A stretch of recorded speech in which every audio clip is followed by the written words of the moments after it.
How our ancestors solved the problem of spiritual husband-wife. Once upon a time, in a peaceful village nestled beside a great river, there lived a young man named Shigozi. He was once prosperous, with a booming business that made him the envy of his peers. His cattle were healthy, his lands fertile, and his heart full of joy.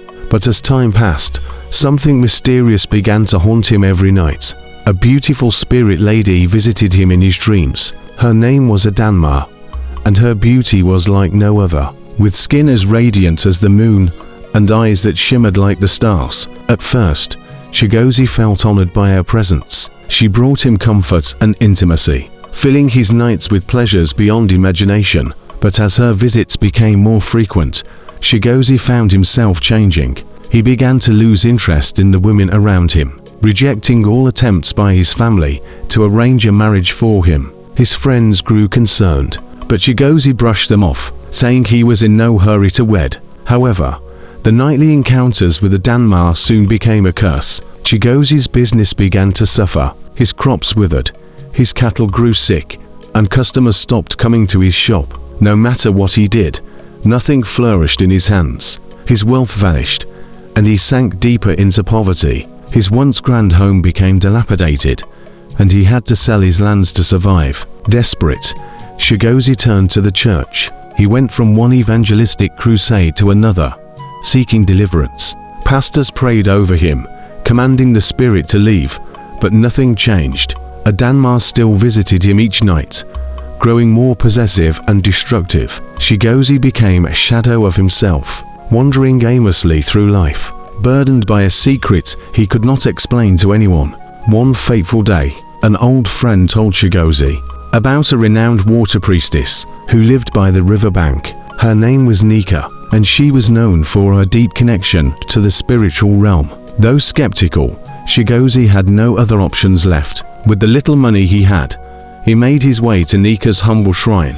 Nika welcomed him with a knowing smile. She had seen men like Shigozi before, trapped between two worlds, ensnared by spirits. With her wise gaze, she examined his aura and saw the root of his suffering. She explained that Adanma was a water spirit who had claimed him as her lover, bound to him in a spiritual marriage that brought her joy but brought Shigozi nothing but misery. To break this bond, you must make amends with the water, Nika said. You have been chosen by her, but you must return her to the river where she belongs.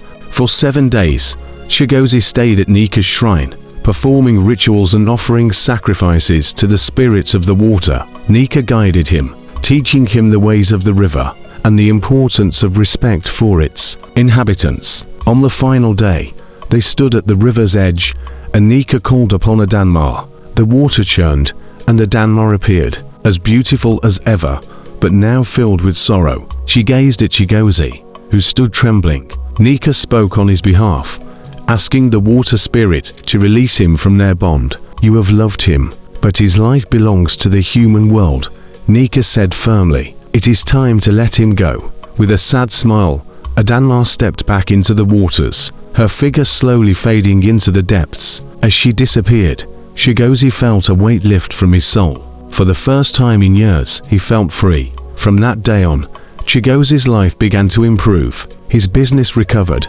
and he found joy in the simple things once more. Though he would never forget Adanma, he knew that his place was among the living, and he was grateful to Nika for guiding him back to the light. And so, Shigozi lived in peace, his days no longer haunted by the spirits of the night, but filled with the warmth of family and the blessings of the land. After Shigozi's encounter with the water priestess, Nika, and the release from Adanma's grip, his life took a remarkable turn.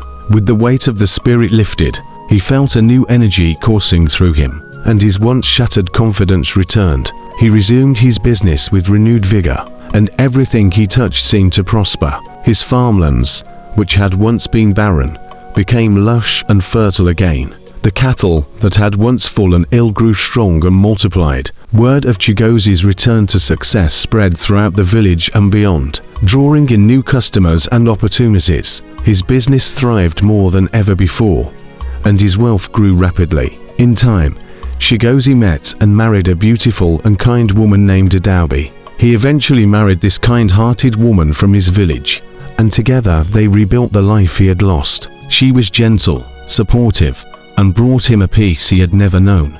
Together, they built a new home, grander than the one he had lost. His wealth multiplied, and he became one of the most respected men in the region, not just for his riches, but for his humility and wisdom, learned through hardship.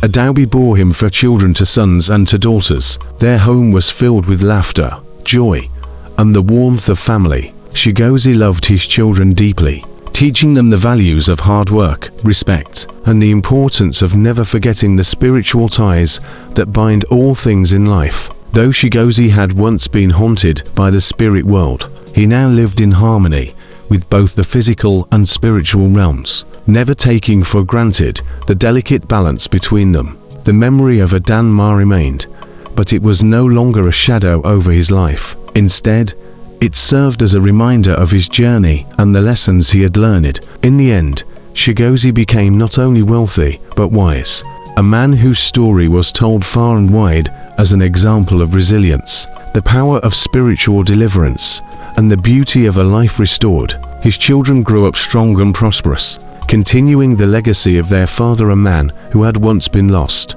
but through the help of a wise water priestess, had found his way back to the light.